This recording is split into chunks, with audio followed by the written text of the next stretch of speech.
So good evening, everybody. I'd like to welcome you to self-analysis for match officials.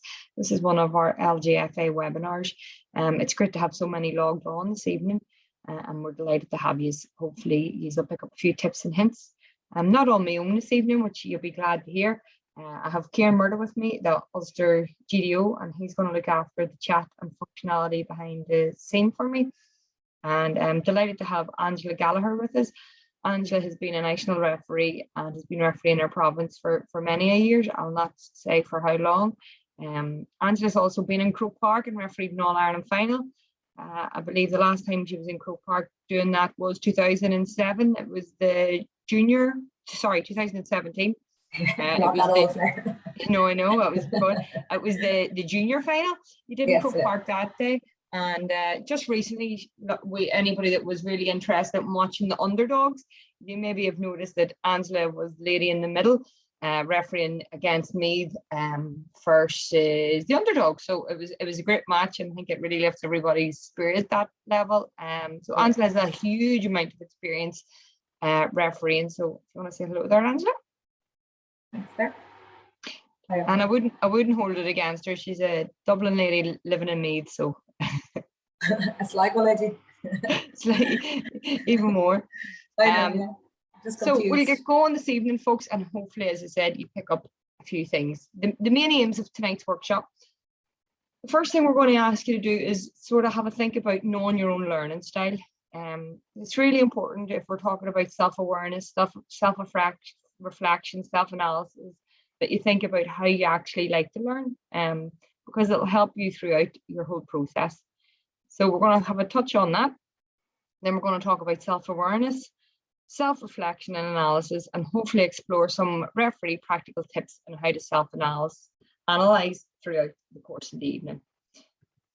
So just to set the scene and see how we get on, I'm going to ask you what type of learner, if you're sitting there at home now, what type of learner do you think you are?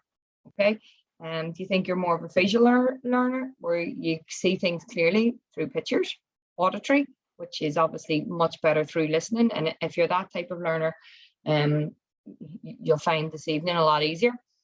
You prefer reading and writing, or kinetic, which is more physical? How would you see yourself?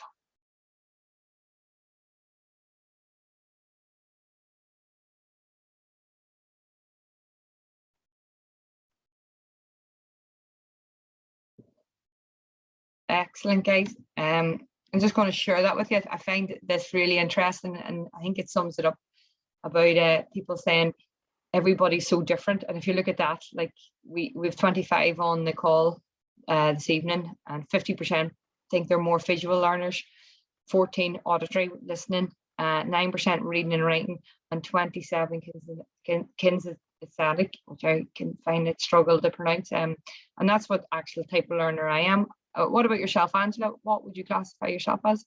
Yeah, like initially when I looked at it, I was thinking definitely a bit of all four, but when you break it down, I'm definitely more kinesthetic, and touching on reading and writing as well. Yeah. It's just, things like this fascinate me, just to see when we talk about learning, and we will cover it later on. Most people are a mix, so Angela sort of summed it up there. You are generally a mix of them all, but you do heavily lean towards one than the other. So it's just really interesting to see what we have on here this evening and to get you thinking for the word go. And the next little thing I'm going to ask you to do is, and this is important to set the scene for this evening, do you self-reflect after a game? If you don't, that's fine. Hopefully after tonight, you will start doing it because you'll understand the importance behind it. But just to see, are we already self-reflecting after a game, or do you want some tips and hints and you're thinking about getting started? Okay, so again, a lot coming in, and a lot are saying they're already self-reflecting after a game. So that's brilliant. That's hopefully you can share some tips with us as well as we go through this evening. If you're already doing it, don't be afraid to throw some practical things that maybe you're already doing that you think's really good, and we'll share it amongst the webinar. And before we do that, I'm just going to throw out some definitions. So self-awareness, there is a difference between them all. Self-awareness is the ability to focus on yourself and how your actions, thoughts, or emotions do or don't align with your internal standards. If you're highly self-aware, you can objectively evaluate yourself, manage your emotions, align your behavior with your values, and understand correctly how others perceive you. So self-awareness is simply those who are highly self-aware can interpret their actions, feelings, thoughts objectively. So it's huge. It's having that awareness of around you and of their actions, feelings, and thoughts objectively is self-awareness, and it's a great skill to have.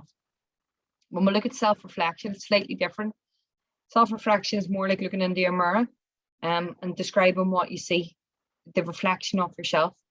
It's a way of assessing yourself, your way of working, and how you study. To put it simply, reflection means to think about something. And they are different. Reflection really is about thinking about things. And I know for me, I would self-reflect usually immediately after something. And then I would usually go back to it again because my thoughts, the first time in my self-reflection sometimes change after I analyze it. So it's something in a process I would always go back to. Self-analysis is a systematic attempt by an individual to understand his or her own personality without the aid of another person. So that's definitely it. You know, it's you looking at yourself and trying to work things out. So I think everybody does practice all of them, and it's just trying to work out how you do it and what you do. I can just come in, Claire, there. Yep. When I was going through this, the self-awareness for me, and I don't know if it's the same for everyone else, but I would put the self-awareness nearly before a match and during the match. And then I always look at self-reflection, probably something you may do after it. But I know that's a practice I have anyway over the last couple of years. And especially on the pitch, being aware of what I'm doing, where I'm at, and what I need to do, and also what I need to do to get ready. And then afterwards look back and see was I on the right track. And Angela, I would say that takes practice. I presume that just didn't come to you your first day out refereeing, you know. It probably took you a bit of time no, it didn't, to get into that. With you. I look when I look back now, I think more of my self-analysis was when I was playing myself. Yeah. And then I can't even think of was I looking back or reflecting when I started refereeing first. I don't think I did. I think I went from match to match. But as you go into it, I think, and definitely talking to other people, you suddenly become aware that this is something I need to reflect on and actually improve and grow for the next match. And that's where I suppose the journey started for me. But it certainly wasn't something I was doing in the first few years. Definitely not. Probably not even aware of it, that I should be doing it. And I'm going to bring you back to your self-awareness piece, because you said a lovely bit there at the start, being aware in the moment of the game. Did that take you long to sort of start getting into that, maybe nearly even re-triggering what am I trying to say, getting yourself back in the zone every time, you know what I mean, like switching on? Was it through practice that self-awareness developed? Yeah, it does. And again, with training and talking to the people. But what I would find is you're aware, first of all, where the ball is, so where you need to be, your position, what stage of the match you're at, how the players are feeling, where the level of the match is at, what the tempo of the match. And then something might happen that can really knock you, and you have to be aware of that. Leave it and move on, because you can't keep going back over that during match time. So it's really awareness of where your thought process is at, and also constantly aware of what word is that, what am I seeing here? So it's constantly thinking, as well as trying to keep up with the match at the same time. Yeah, I love that. You know, you're aware it happened, but then you have to move on. And I just think that's it's such an important message. Because the more you think about it throughout the game, you might have missed another 10 incidents because your head's still in the first incident. Just can't dwell on it, or the match will be going on without you. And that probably sums up our difference between our self-awareness, which is in the moment, as you said, and our reflection and analysis, because you reflect after the game and analyze, why did that happen? And hopefully it won't happen again. And that's how you come back to it. You just don't forget about it. And that's what they all link in. That's what they call being in the zone, and that's really being in the zone, is being aware of where you're at and what you're doing at that particular time. So yeah, brilliant. Great way to kick off. The self-awareness, which we just talked about in depth there, and I love this. You know, we've already given the statement of what it is, but when you look in the mirror, what do you see? And that's where your self-awareness really comes down to. Do you see the cat or the lion? You know, who are you? You have to get to know yourself. You have to be aware of that. You have to be also aware of how other people perceive you. You might perceive yourself as the cat and everybody else perceives you as the lion. You know, it's that's self-awareness for you. It's double-edged. You know, are you aware enough to know, oh God, that team, when I go out onto that pitch, think I'm a wagon of a referee? Or, you know, are you aware of the supporters, the management people around you, or your own characteristics, or your feelings? And I just always love that image. You know, it's a double-edged sword in and around that. So who am I? And I think this is really important. And it again is built in and around the self-awareness. You know, let's start off by working out who we are, what our traits are, how we like to referee, you know, how do I like to learn, all them simple facts. Because if you know how you like to learn, then you'll help yourself learn better and easier, because you'll actually start putting systems in place. So what we're recommending is an official at the start of the season should complete some type of a mind map or something that suits them, a big piece of paper, image in the middle of it, loads of line, and you're asking yourself questions. And these are just examples. You can obviously alter all of this any way that suits you, but how do I like to learn? That should be one of the first things you ask yourself. What is my main officiating role? So what am I doing mostly? Is it refereeing? Is it fourth official? Is it line person? Is it umpire? There's a lot of roles in and involved. What type of personality traits do I have? Am I really confident? Am I overconfident? Am I nervous? Do I get anxious? You know, what are my traits? What about a physical description? Am I athletic? Am I tall? Am I feeling really fit? How do I feel? Or do I feel a bit small? Or, you know, mental traits. How's my resilience? Am I focused? How do I like to communicate? And this is so important for a referee. How do I like to communicate? Being able to actually write that down, so you've got a full picture of who you are. Try and describe yourself in one word. How's my work-life sport balance? How's all that fitting in? And you can keep this as a reference for the year, or share it with a mentor or buddy, so they have more of an understanding of your life. This is a who I am, so you have an understanding. Referee is only going to be one aspect of who you are, and it's probably important to remember that as well. Where does everything else fit in? How do I like to learn things? Where do I want to go with it? And this is all starting off place. So Angela, I'm not sure if you want to pick up any points there on that. Well, one of the strongest ones that came out for me was how do I like to communicate, because it's huge when you're in a pitch of how you're communicating, and it's something I had to practice, and something I had to practice in front of a mirror, how I want to communicate, what I wanted to say, and was it clear and was it concise. And it's, even though it doesn't seem big, like, you have to communicate properly or else we lose the players. And for me, that was one thing definitely I do practice a lot and think about. I suppose with the other ones, definitely with what's my role today, and then how am I feeling going into this. And that stuff, I suppose, it changes and grows as you go on. But for me, definitely communication is one that I would find, I know as a player, that I felt sometimes the communication from the referee was harsher. So it's something that I was aware of when I was into refereeing, especially in the last couple of years. I think it's a great tip there again from you. You practiced your communication in the mirror, and the reason why you do that is you can see your own facial expressions as well with it, everything, your body language, and I just think it's such a great tip for anybody starting off if they want to practice that. And I would even go to says practice blowing your whistle. You know, that's stuff people don't tell you. Yeah, true.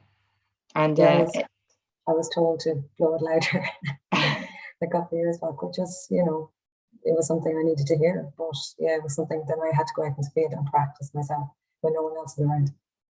Yeah, blowing that whistle. So Yeah. I'm just going to, but before we move on, we're just going to talk a wee bit about learning styles.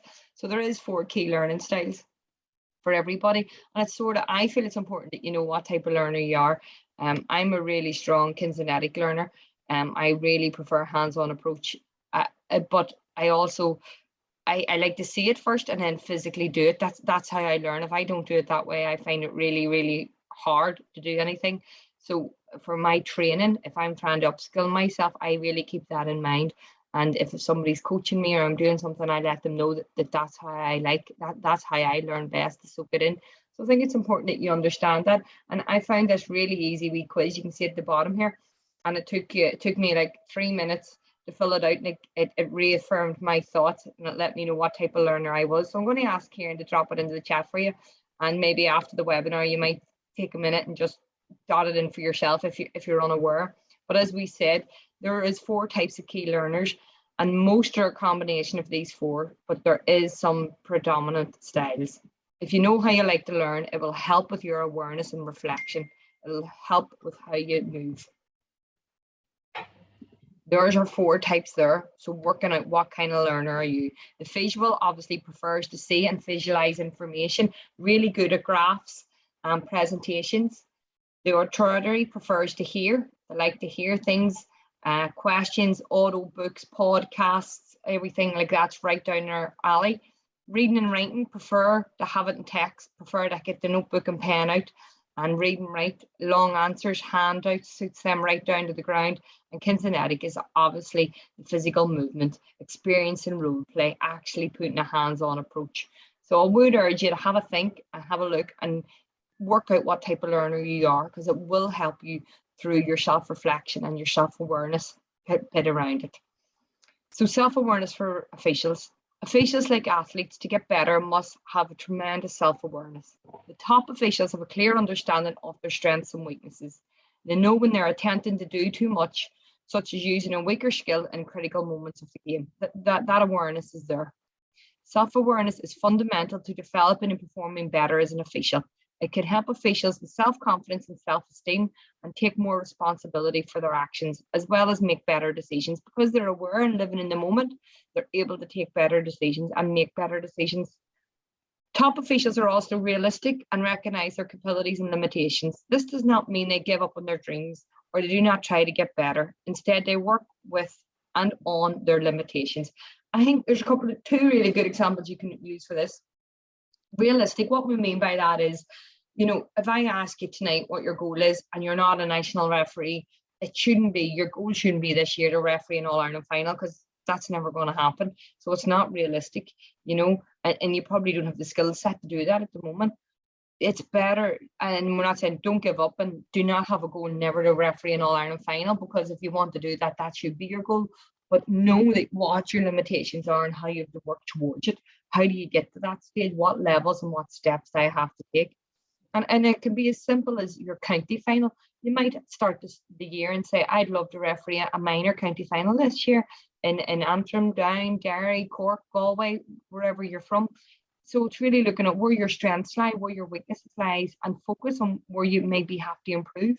And to do that, you're being realistic and going, you know, I could maybe not get the senior county final this year, but I definitely think we'll get the intermediate or junior and work towards that. So be really realistic with it. A good match official works hard to overcome their limitations, such as poor positioning, not noting enough, or missing technical fouls. So as I said, be self-aware. Then you've done your reflection and say, look, you know, I am missing things. My positioning isn't great. I am definitely not noting the way I should be. And then you work on that. That's what you set your plan on.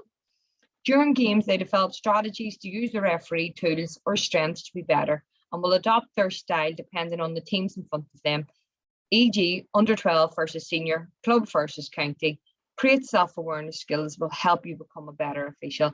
And Angela, I'm going to ask you to just pop it in that. See that point there, developing strategies and referee tools. Yeah. To change in your style. Like that's realistic. You are not going to referee under 12 like you would senior. No, you wouldn't. And you also have to not even change your strat, like it's your thought process you have to change. And it's funny, like there just before Christmas, I went out to referee 2 club teams, and I knew that they didn't like each other.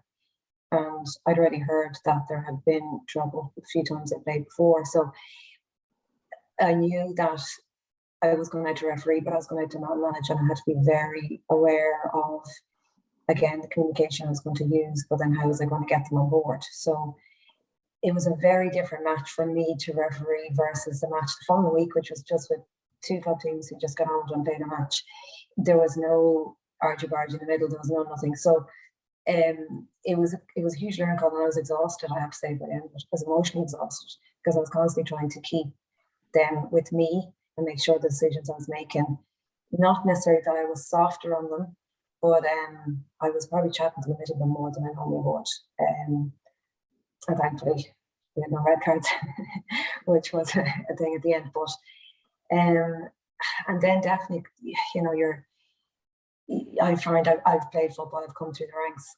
I've played football with other females, and there's a huge difference refereeing teenagers versus refereeing older women and older girls.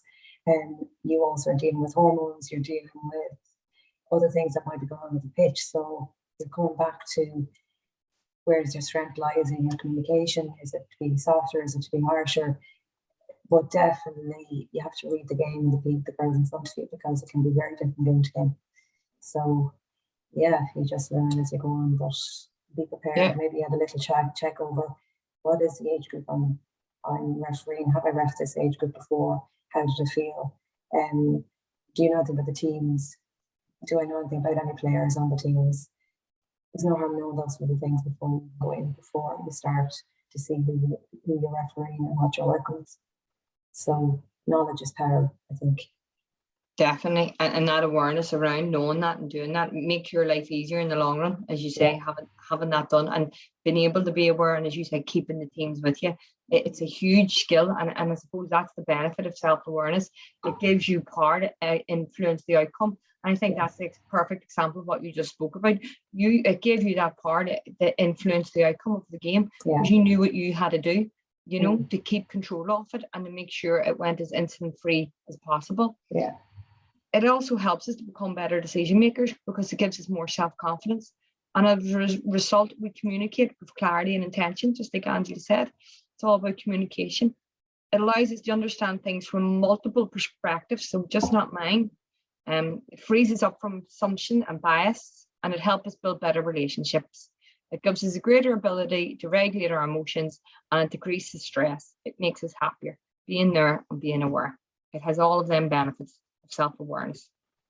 So how can you enhance your self-awareness? And this is what people always ask, but what we think can I do? And I'm going to give you from this sort of point of view, and then hopefully Angela, I'm sure, I'll have a tip or two for us. The big thing is listen to yourself regarding self-awareness. Be aware of your self-talk during competition. So during the game, be aware, is it positive and productive, or negative or unproductive? If you're being negative towards yourself, it's going nowhere. You have to be aware of how you're talking to yourself, how you're keeping yourself in the moment. Is the self-talk positive, so therefore productive? Listen and accept feedback. Sometimes this can be hard for people. Sometimes feedback can be hard to hear. However, to be your best, you must learn from those around you. And that's really true. You have to listen and take it in. One thing I will note on that is, please accept feedback only from people that you trust and that know the rules of ladies football. You shouldn't be taking feedback of maybe randomers or somebody watching that maybe have no idea of what our rules are, because that feedback isn't useful to you. So, if you are going to take feedback, make sure it's from people you trust and people that definitely know the LGFA rules. Know your blind spots. Talk to others about things you do that hurt your performance, e.g. play too much advantage. This requires having to have tough skin, but what you learn can help you become better. And again, this is maybe having a buddy or a referee friend that you ring and you say, look, I do know I'm weak. For example, if it's playing the advantage, I'm not playing it enough, or I'm playing it far too much. What do you think? How do you do? If this scenario happens, what would you do in that scenario? If you're at one of my game umpiring for me and you see me happening, will you give me a shout at the water break or half time and, remind me what I'm doing? Watch video. See, this day and age, so many games are being videoed, past performances, especially for our provincial and national referees. You can see it now, all the club games are being streamed, but I watched so many county finals this year all being streamed, the last 2 years. So if your game is being videoed by your county or your province or national, get a copy of that video and watch it back. Look for things in your own performance. You'll spot them. Check for your body language, check for your positioning, for patterns of behavior. The videos are brilliant. As many videos as you can to watch how you communicate, your eye contact, and how things switch and change for you. Set goals, and I'm a real believer in this. Spend time thinking about what you want versus what others want for you. So what do you want? Because a goal is personal. What do you want to achieve? And what are your goals? And they will help shape your training and the games that you take. Look for signs during competitions. When and how do you get down on yourself? So when can you see yourself slumping or being hard if you've made a decision? What are trouble spots when your performance drops? Knowing this allows you to develop a plan to recover. So if you can feel a sign in yourself, even maybe it might even be tiring, and you go, oh goodness, at halftime I'm going to have to get a banana into me. I didn't get a meal before I came to this game. I need to get a wee bit of chocolate for a bit of energy. Know that and be able to recover from it. Post-training and post-game reflection, which we will talk about. Get into a habit of, after every game in practice, take a few minutes to evaluate what happened in a journal. Ask yourselves, did you achieve your goals? Did you follow the plan? What went well and not so well? And what should you work on? If you can, that's probably one of the biggest things. If you can get into a practice of reflection after a game, you really will go somewhere, and you really will improve every time you go out. Angela? Yeah, I'll just pick up 1 or 2 of the points there, Claire. The listen and accept feedback is, as anybody, it's one of the hardest things sometimes you have to do. You feel very vulnerable. Sometimes that can bring a little bit of shame. You can be a bit embarrassed about a mistake. But feedback, and again, go back to your point, make sure it's from somebody that knows what they're talking about, because everyone loves to give feedback to referees, and it's usually negative. But give it from someone you trust, that you can ask and go, and then look at yourself and go, right, but why did that happen? It's funny, some of the feedback I used to get was I wasn't close enough in a goal. I used to, 1 or 2 decisions that I made, and I might have missed something. And then it was when I look back and I got chatting to people, it was because I wasn't moving in close enough into goal. Sorry, I think my computer might go off there for some reason. Also, post-training and post-game reflection. If you can, don't take feedback straight after a match, because you're tired, you're hungry, you might be cold, you want to get off the pitch. Give yourself time to get away from everybody. If a coach or a manager wants to have a chat with you, say, give me 30 minutes and I'll come back to me then, and more than likely they won't because they got home. But give yourself that time to move away from the match. And then as you're driving home, then you reflect on how you did. But first of all, reflect on the good points of your match, and then look at your few things that maybe didn't go too well. And the max I would give myself is 3 things to work on for the following day. I wouldn't give myself any more. It's not feasible, and it's not a good plan. 3 things max, small things to work on for the following day or the following match. Videos as well, very important. If you can at all, usually there's someone on the side of the pitch, or even during the club matches now, there's someone videoing a match. Ask them, oh, can you send me a video? Very easy now, because they just give it to you in Dropbox, and take a time at home the next day or 2 to watch it. Where were you? Were you in the right position? Did you look well on the pitch? Did you look confident? Did you look confident? Did you communicate well? Did you communicate your signals well? All that, just look on that. Had you come prepared? Did you look like you knew what you were doing, basically? So it's all of those things to watch or out for. But definitely a video, if you can get hold of it all, is always a good thing. Yeah, brilliant. The big thing I picked up from there, from what you were saying, which I knew, but I just hadn't even it's just such a critical point, and I want to highlight it. Don't be afraid to not take feedback straight after a game. As you said, for all them reasons, you're exhausted, and most of the time you just need a couple of minutes before you do it. But sometimes we're too keen to hear things straight away, and it actually probably won't even resolve enough, that you haven't had enough time to think incidents back yourself, and that break away from it, that clarity, that sitting down having a cup of tea and then going back to it, can sometimes make things so much more clear in your head. So I just think it's a brilliant point. Brilliant. So self-reflection and analysis. So we've talked a lot about awareness there, and we've just started to come in about a reflection and reflection practices. And you can see that. How do we see reflecting in the mirror back at us? Who is that person? And what have we taken from it? How have we analysed what we have seen? So there is a theory, and it's Gibbs' reflective learning cycle, and it says this is a really good way to actually reflect and learn.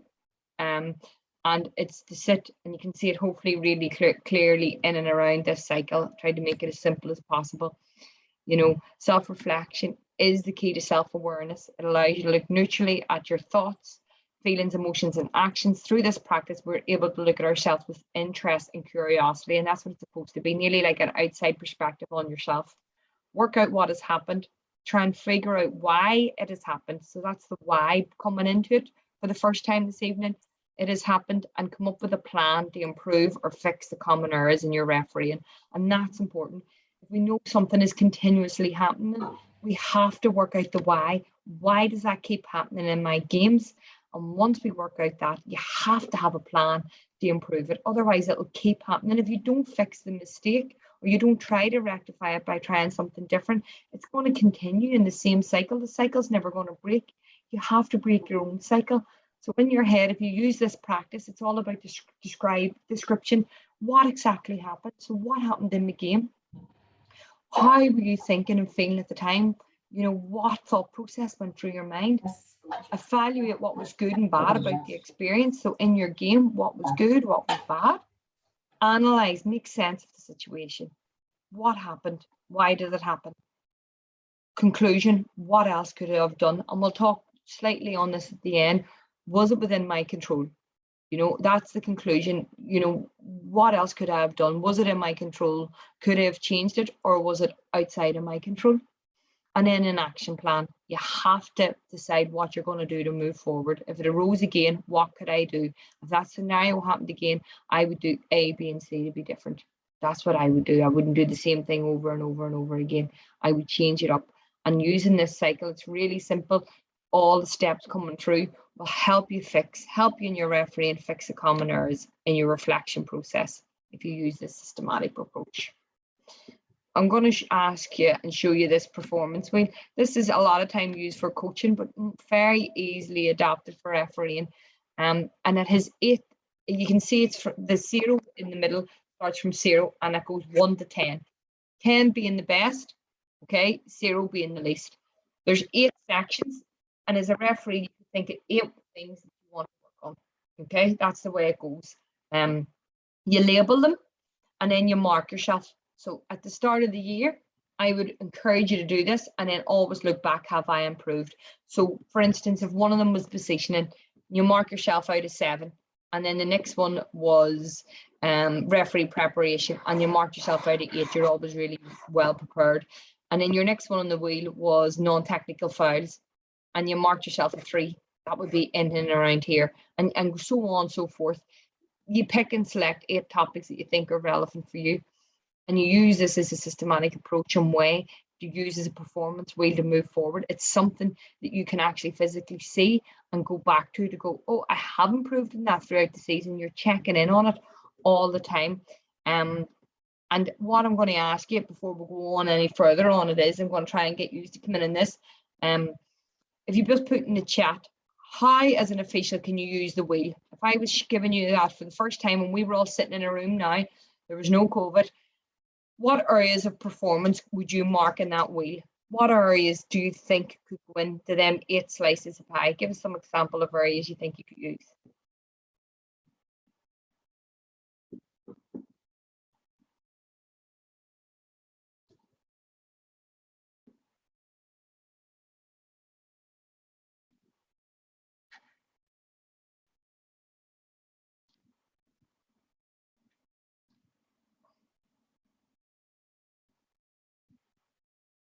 Okay, I have some coming in here.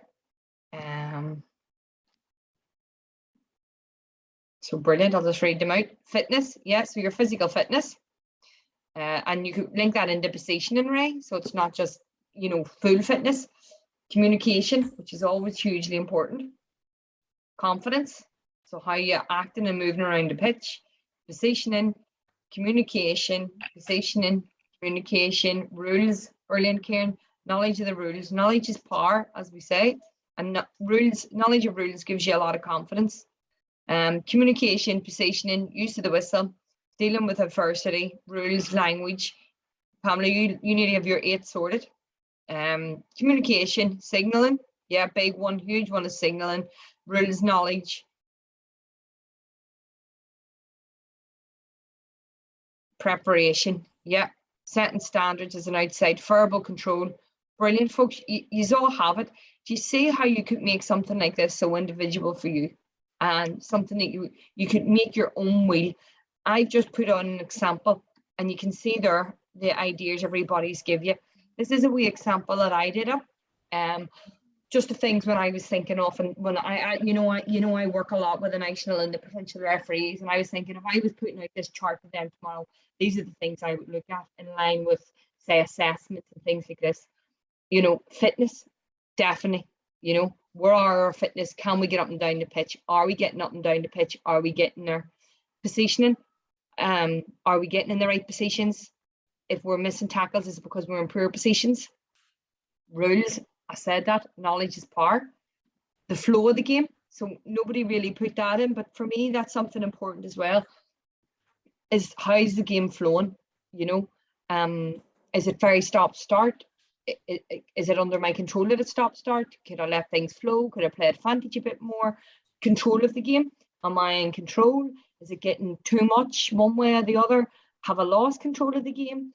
And you're marking yourself where you think your control is and how you come up. Your duties, are you there in time and early and carrying out your duties? Are you preparing before the game? Are you even, pre-match? Are you eating well before a game? Have you checked goalposts? Do you check goalposts? Are you checking pitches? Are you checking sidelines? Are you making sure everything you need to do pre-match? And even pre-matches, talking to maybe managers or coaches, team captains. Basically, you can pick your own 8 in your performance wheel, as you can see here, and mark yourself. And then it turns out to the right, just say you had them out here. There's your spider web. You're marking that at the start of the season, and you go back to your wheel all the time. Have you went up day 6? Have you went up day 7? Have you went up day 9? It's such a really, really useful tool to use, and it's something for self-analysis for a referee that can be used. Kieran, I'm not sure if you use the performance wheel much in your coaching. It wouldn't be very much different than the refereeing. Yes, it's actually something we do use the last number of years, and it's a good thing for self-reflection, both as coaches and with our players as well. We do it at a start and a midpoint of the season, just for just see where we are, and refocus you as a coach and your players. And as a lot of us like being on the pitch all the time and referees training and whatnot, but sometimes that bit of self-reflection away from the pitch and saying, yeah, let's refocus here and again, see what we can work on in terms of our fitness, our tactical play, or whatever the case may be in terms of a coaching viewpoint. But yeah, definitely something we use as well. It's something really, really easy to use. I think it's something you can go back to. It's really, you can make it really personal. I think that's why I like it more than anything. Yeah, definitely. There's black and white, and you can show it to a young player, and it sets some targets for the following weeks, months, years ahead. And Angela, what about you? Have you ever used anything like this before, or do you use something slightly different? I actually haven't used the performance wheel. I suppose when I got assessed, it's broken down into different sections anyway. But when I looked at it there, it's very clear, and definitely, even though I was aware of my pre-match preparation, I never had graded it. I suppose it's something that would be very beneficial for anybody to have. Again, looking at some of the stuff there, personality, I mean, I would have always just looked at fitness, positioning, rules as things to target over the years. But there's so many other aspects of play, like definitely the flow of the game, did you never go, all that stuff, you never think you're aware of it, but to actually grade it is something that I haven't done at all. And I suppose it's all a learning curve for everybody, and something like this is definitely very useful to have, and it's right there in front of you, and it's going to see. And I say it's adaptable, so yeah, what might be important for you might be necessarily important for everyone else, but definitely that what's there, thinking there now, is making a lot of stuff that you need to know and definitely be aware of. I think even you can use it as general, or even if you really wanted to be, you could make it really specific. You could knock that down again into how am I in my non-technical files? How am I on kickouts? How am I on noting? How am I on advantage? You could even have it broader, or you could have it, if you've already had an analysis of yourself, maybe this is your second or third year using this, instead of being as broad as this, you might turn around and say, well, look, I haven't got anywhere with my rules, and then I might break my rules down into eight sections of the rule book and say, look, I'm going to mark myself on this, and where do I sit with ball and play versus technical and non-technical, yellow cards and red cards? Do I know that there's 50 fouls between red, yellow, non-technical and technical? Do I know what each of them are and where they sit in the section? Will I get 50 out of 50 in terms of that? And it can just be used broader or definitely more specific if needs be. But I think it's a really good tool you can use to help your analysis coming into better and your reflection as a referee, because you're looking it back all the time, where I'm going, where I'm being. So some top tips for better self-reflection. Understand why to reflect. I think that's important. Why are you doing it? Effective reflection allows you to examine and explore your experience of being a referee and all it entails. So that's why you're doing it. You're examining all your referee experiences. You narrow your focus. If you try to think about too many things as a referee, you're likely to miss opportunities to reflect. Choose a particular attention focus and stick to it. So really try and work on sort of one area of your game at a time. Don't try and do too much. And if you try and work on one area at a time, then you will see improvement. Use the performance wheel adapted to refereeing. Find critical friends. Once you have an area of attentional focus, ask a critical friend or a mentor to feedback on that aspect of your training session or match day. Also seek opportunities to watch back match videos, which was touched about. But that comes important when you have something that you want to improve on and you ask somebody to specifically watch you in that area, then you'll actually get really specific feedback and learning from it. Considering the blind spots that we talked about before. A blind spot is a habit or a way of behaving that everyone knows about, except perhaps you. Seek feedback from people you trust to help you become aware of your blind spot and challenging yourself to eradicate these. Have objective to view against. Put time aside to look back. So it's something we usually say, I have no time to self-reflect, but most of the time we're traveling in our car, and you could actually just do your reflection in your car while you travel, you know, between games or home games, and you've had that wee bit of time, you've got changed and you're in the car and you might be coming home and you might take that bit of time then to do it. Reflect on your knowledge of the game during the breaks from training and fixtures. So we always have a down season. Use this time to engage in books, workshops or webinars. Every day should be a learning day. And hopefully people view that. And if you're willing to go into every game as a learning experience, trust me, no matter what happens, you will get better. Angela, you know, in terms of self-reflection, what would be your number one tip if you were to give somebody a tip on self-reflection? Definitely critics friends are good, because you're not going to learn from yourself. You are going to learn from other things, and definitely a mentor, or find someone that has previously been in that position that has knowledge of how that feeling is when you're coming off the pitch. And A, you had a good game, and B, you missed a few things, and that's okay. It's okay to miss a few things. So for a referee, for me, I wouldn't come off a pitch and go, Jesus mercy. I couldn't, yeah, my match is good, I'm happy with it, but there's a few things that definitely I would miss. Why, and like, as we're going back to our previous points, why did I miss it? Why did I feel tired in the last 2 minutes? Why did I feel it very difficult to do that last sprint? Why was I not close enough to make that decision? All of those things you really have to look on. And so for me, that's where the main self-reflection is. And why did I do it? How can I improve, and how can I bring that into the next match to make sure it doesn't happen again? And also I write stuff down now the last couple of years, things I did well, things that didn't go well. And then like that, take 3 of those things that didn't go well, look at how it can improve, make a little plan for myself and bring it into the next match. And that's the biggest thing that's helped me over the last few years. I think you're right. I know for me personally, I would reflect, and that's an awful bad habit. I would tend to reflect straight after something happens, whether it's coaching, playing, training, whatever it is, and can be really hard on myself. You know, immediately picking out oh God, this went wrong or that went wrong.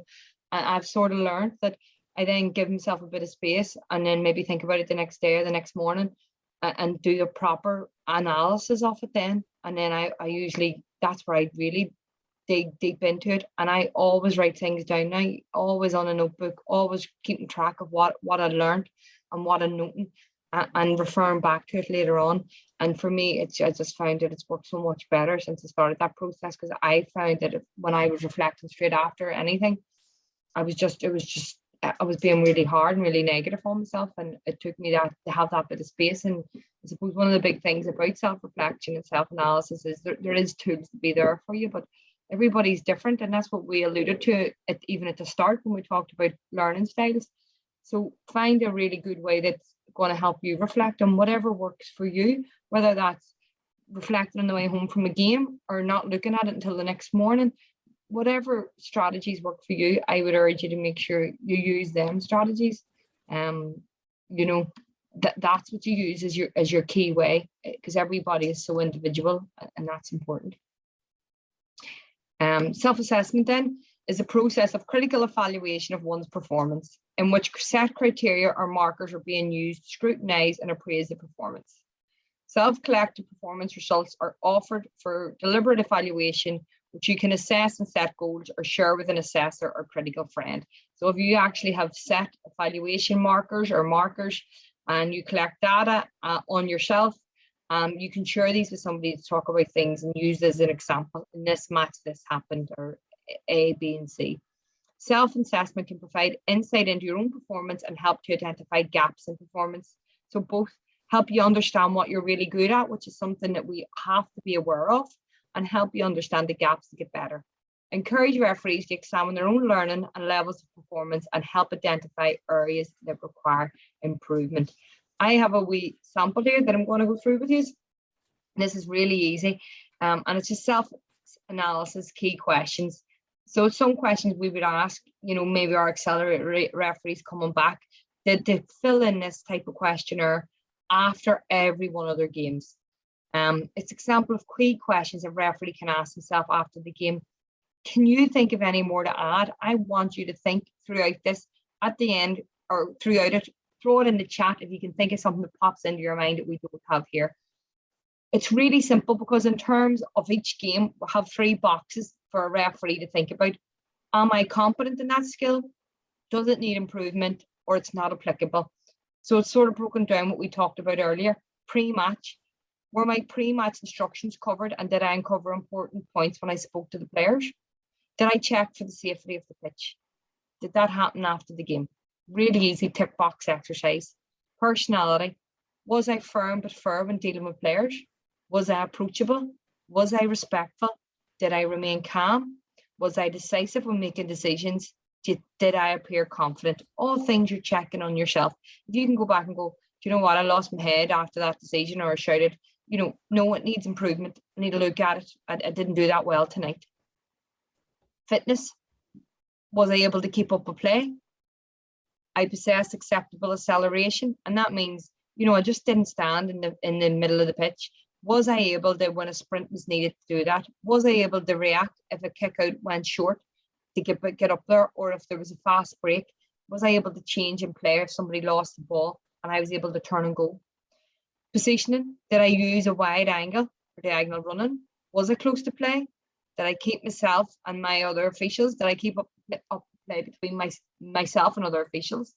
Was I usually side on, making sure that I had a wider view?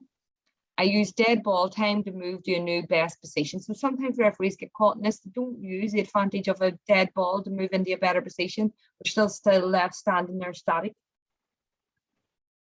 The laws of the game, which are the rules. I applied the rules constantly and correctly. I allowed fair play. I recognize careless, forceful challenges. I punished persistent fouling. I dealt with players who showed dissent. Was I competent in these areas? Needs improvement, not applicable. Flow of the game. I restarted play promptly after stoppages. I applied and signalled advantage. The control of the game. I controlled the game and it was fair and safe for the players. I spoke quietly to players on the run as appropriate.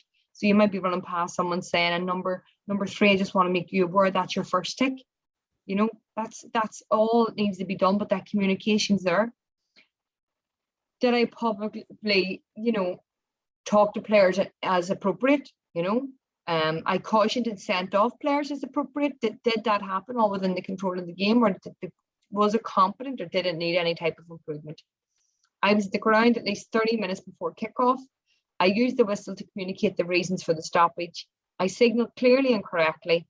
I responded to signals from any other officials. So that's saying, you know, I noticed that my umpire gave me the eyes and wanted me to come in, but I ignored him. Or I noticed the lines person held the flag up and wanted to consult with me, but I wanted to get the match done, so I just went on. You know, these are you're looking back and analysing after the game. You broke the game down. Did you do these things? Were you competent? Does it need improvement? Another method is a self-scan. So I have the bigger one here where you can see you can actually physically tick at the end of every game. You can make these again suitable to you guys. So we just briefly went through them there, and I asked you, can anyone think of any more that they would add to that? You could obviously shorten it as well. You could have it as a one-pager. You could have it on your mobile phone. You could have it in a jotter. You could have it any way you want it, but you're taking notes and looking at it before it goes on. Just be interested to see if anyone has any really good examples that they would add into that. Angela, would you have anything that pops to your mind that you would add? One of the things going on to personality, which is, as a referee, they all say don't change. Like if by law you're not a very funny person, don't try to be funny. Or if you're, you know, quite soft and, you know, don't try to come across all big and harsh, because just be yourself. And because players know that, and players know if you're being fake. So, you know, were you true to yourself on the pitch, or were you trying to be someone else?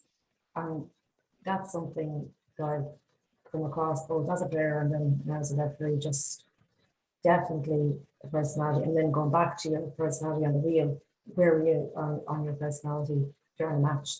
You know, did you feel comfortable? Were you comfortable with the players, and did you feel comfortable in yourself? Were you being yourself? And then you said there about speaking quietly to the players is always very good at control of the game, speaking quietly while you run by, and always can do that a little bit if there's a dead ball. If you want to just get a little quick word to someone on the side and go, just watch what's happening there. It could be a little bit too much in the body, or whatever you want to say. And then how you're speaking to the players, really know what you want to say. Yeah. Communicate effectively. You've only like a few seconds. Say what you want to say, and if it's space of time, they don't want to hear a big long, say a big long getting out. Just say, have your few words ready. And again, that comes back to self-awareness of what you want to say to the players on the pitch. So those could come in under your self-analysis as you're going along as well. Yeah, so we've sort of brought you a couple of tools here tonight. I can show you, we've showed you this sort of questionnaire way. You can do it, the performance wheel, which I think is excellent. And another really quick and easy way to do it is a self-scan, you know, and this is another one to look at, you know, where's your current situation now regarding refereeing? Give yourself a score, write down your ambition. Where do you want to go? This is a really easy way to set a goal. Find the learning objective. How do I get there? Make an action plan and review every game. You're always scanning where I am, where do I want to go to. The couple of points, as Angela said, you never ask yourself to work on more than 3 points. I think that's vital. You know, keep it simple, because that way you're actually really focusing on what you need to improve. And then once you start seeing an improvement in that, then you can work on the next one. You can work on the next one. You know, it's a marathon. It isn't a sprint refereeing. You know, it's going to take time. So figure out the best way for you. And this is where I go back to the learning. Again, this is where it all links in. Some people will be writing it down. So put it in a diary. So you physically have to write it, and you keep a diary for the year. Use your iPad or your iPhone or whatever type of phone you have, and write notes in your phone. A lot of people are on their phone all the time. Maybe have a notebook. Maybe use voice notes. Some people might want to actually physically record. Like as I said, if you're driving home from a game and you put your phone on onto your voice notes and you're able to talk back to yourself, maybe that's how you want to do it. But figure out what the best way to use analysis is. Maybe it's a check box. Maybe it's writing 3 points after every game. Maybe it's writing 1 strength after every game, 1 weakness. It's up to you. You have to figure out what works best for you. Make it part of your refereeing routine. And this is something I can't stress enough. Whatever you decide to do, make sure it's simple enough that it becomes a part of your routine. That self-reflection and analysis becomes a part of refereeing, just like packing a whistle to go to a game. You wouldn't go and referee a game unless you had your whistle. Make it so simple that it's a part of your game, that you do it after every match. And you can do a simpler version of it in a more, check-in times where you analyze a bit more. But if you can bring this into your routine, it'll really change how you do things. Don't forget about the small bits. Sometimes we talk about the big bits. Did I eat well today? Did that affect me? Am I sleeping well? Am I stressed out of my head with work? Did I get to prepare well for this game, and has that affected how I was? These are all small. These are all lifestyle things that matter. Take a note of them. Take a note of them if you felt a wee bit sluggish or rough, or I had a terrible week in work, and I think that possibly reflected on the game. The big thing is, if you've taken a note after every game, because it's a part of your routine, you are looking for trends and patterns in your performance. And once you figure them out, it'll help you. Come up with a plan. Practice what ifs. So it's what ifs is a game. It's a lot of referees can play, and all that is what if. It's a lovely title because it's what if this happens in a game. And if you're with referees, they're always sharing stories of, this happened to me in a game last week. And then they all say, oh, well, this happened to me 3 weeks ago. And it's great then to switch that into, but what if? And I often hear referees say that, what if this happened in a game? What would you do? What would you do in that situation? Or this happened to me in a game, the next time I would do this. And what ifs of really, really practicing them game scenarios means when it does happen to you in a match, you're actually ready for it, and you will know how to handle it. And always revisit your notes.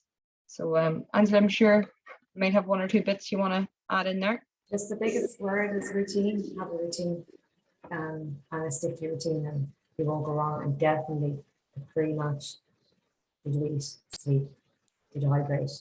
Because 60 minutes is a long time to run up and down the pitch and to keep going, keep on top, and to keep up with the play, because the players are just getting fitter and fitter. So routine, have your backpack, know what's in it, be ready to go, and be in the zone for you to get on the pitch. So yeah, it's all about self-analysis, but some of that stuff will just come naturally then. And then it could be more about awareness on the pitch, and then for afterwards, really what it comes down to it. But definitely routine is a huge one for me. Brilliant, absolutely brilliant. So the last wee slide, and I'm not going to dive too much into it because we covered a lot tonight, and it's starting to get late here now, and I think this is really important to help sort of wrap it all up. It's so important for you as an official or as a referee to learn to control the controllables. It's a really big lesson to learn. And when you're involved in sport, there's going to be things that really you can control, and then there's things that are going to be outside your control. And for you to be better, you have to focus on what you can control as a referee. You cannot worry about other people's behavior or other people's actions. They're out of your control. So your focus has to remain on what you can control. And that's a really important message. I think that match officials have to get into their head. You can only control the controllables. So as a referee, this means we need to focus on what we can control during our games, so that areas of the match should be given the most of our attention. Officials get into trouble when they focus on incidents that are outside their direct control. When out in the middle, sometimes you give more attention than you should to these uncontrollables. Poor technical decisions made by players, inclining weather conditions, difficult pitch conditions, player conduct towards others, spectators especially. But what you can focus on, and the things that should remain the most things within your control and should get the majority of your focus, and you should be analysing, are you trying to control what's in your control or outside it? You should focus really on your own performance, your own mindset. What can I fix? What your attention is on, your team communication, and your ability to rebound from mistakes. And if you can work on controlling the controllables, folks, it'll be a big game changer. It really will. So a key take-home message from me, know yourself. Hopefully that came across. Know how you like to learn.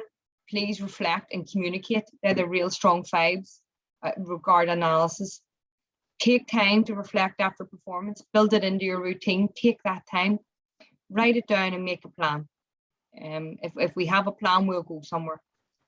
Challenges are a learning opportunity, so don't shy away from them.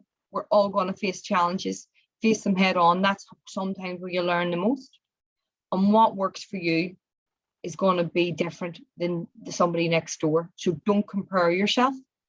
You know, once you start comparing yourself against another referee or somebody else, you're in trouble. We're unique and we're individual. What works for you mightn't work for someone else. So be aware from that. And I'm going to put Angela over in case she has a last wee message for you. But for me, the big thing is you must want to improve before you can improve.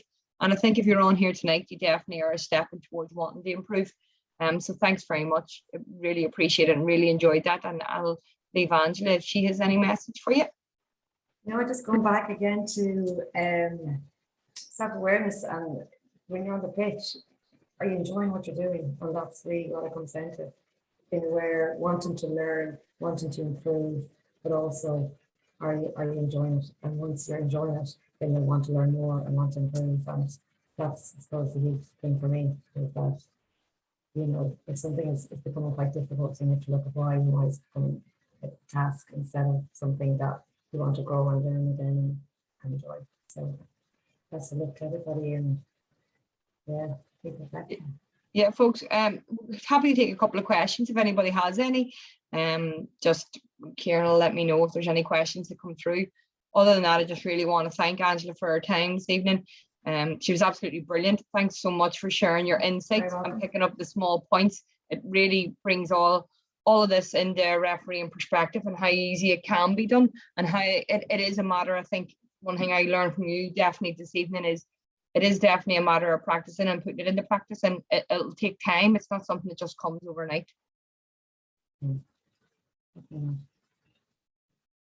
Kieran, have we anything in there? No, I just people wrapping up and thanking everybody for their time. Claire.